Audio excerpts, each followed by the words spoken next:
There's a parade downtown, but Toni knows her votes come from out here, so she stopped by on them before she goes down to march. Toni, come up here for me and say hello to us. Big hand for Toni Preckwinkle. Give it up, give it up, give it up, give it up, give it up. Put your hands together, my friends.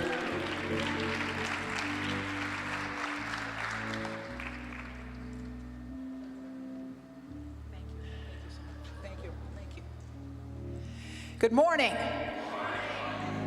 I'm very grateful to Reverend Jackson and to Operation Push for the good work they do day in and day out.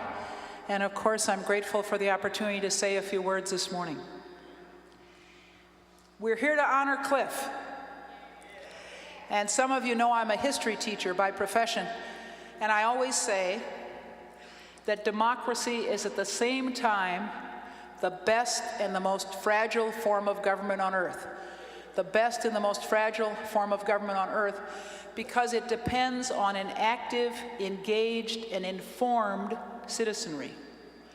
An active, engaged, and informed citizenry.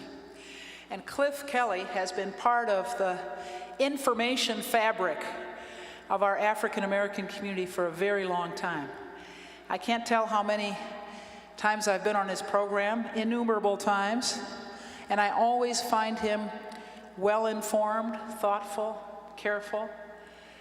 He's a gem, and we have been blessed to have him with us for so long.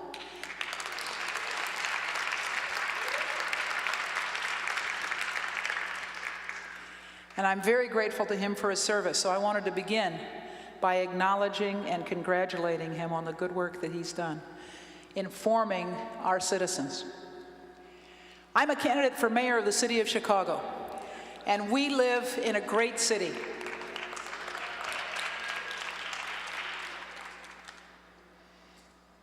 And if we want to continue to be a great city, we have to focus on growth and opportunity. Growth and opportunity. And let me just say, we cannot survive and thrive if we don't. And you know, we've focused so much on downtown and growth and development there. And that's important because that's the economic engine of our region and our state. But we also, if we want to be a world-class city, we have to focus on our neighborhoods as well. We can't be a world-class city with a bright and sparkling downtown and struggling neighborhoods. We have to invest in the communities in which ordinary folks live. And that hard work of community building is what I've done in my public life. I spent 19 years being alderman of this ward and worked hard to improve our schools, to revitalize our communities, and to address our public safety challenges. And let me tell you, it's hard work. It's hard work.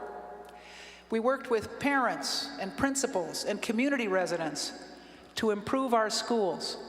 It's hard work. We worked with community residents and developers and the Chicago Housing Authority to revitalize neighborhoods.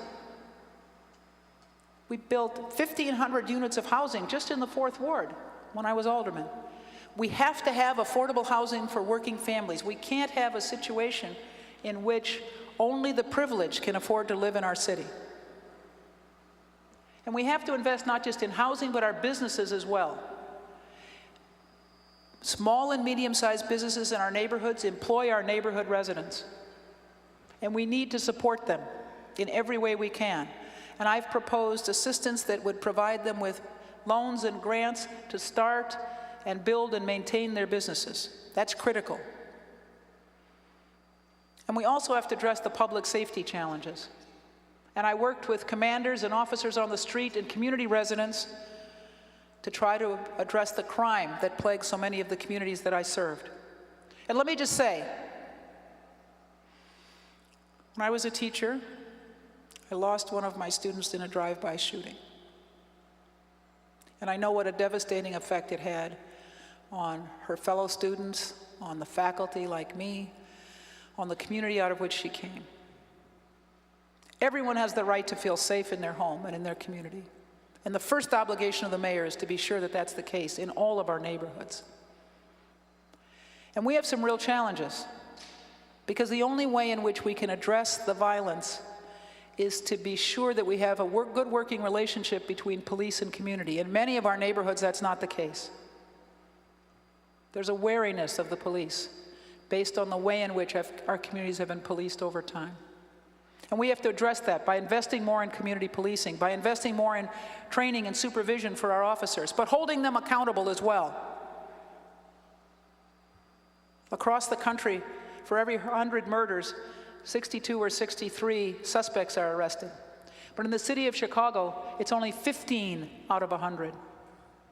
15 out of 100. And what that means, and people on the street know it, is if someone murders your brother or your father or your uncle, they're unlikely to be charged. And that leads people to seek revenge and retaliation on their own. And of course, that just is a domino effect that increases the violence. So we have some real challenges that we have to address. And as I said, experience counts. Experience matters. Being mayor is not an entry-level job. And I have the experience working with communities around the real challenges that our city faces. Improving our public schools, rebuilding our neighborhoods, and addressing the challenges of public safety and violence in our neighborhoods.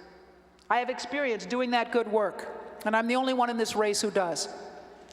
I was the first African-American woman elected alderman of the 4th Ward. I was the first African-American woman elected president of the Cook County Board of Commissioners. I almost said arrested. Sometimes it felt like I was arrested. And I will be the first African-American woman elected mayor of the city of Chicago. Thank you so much.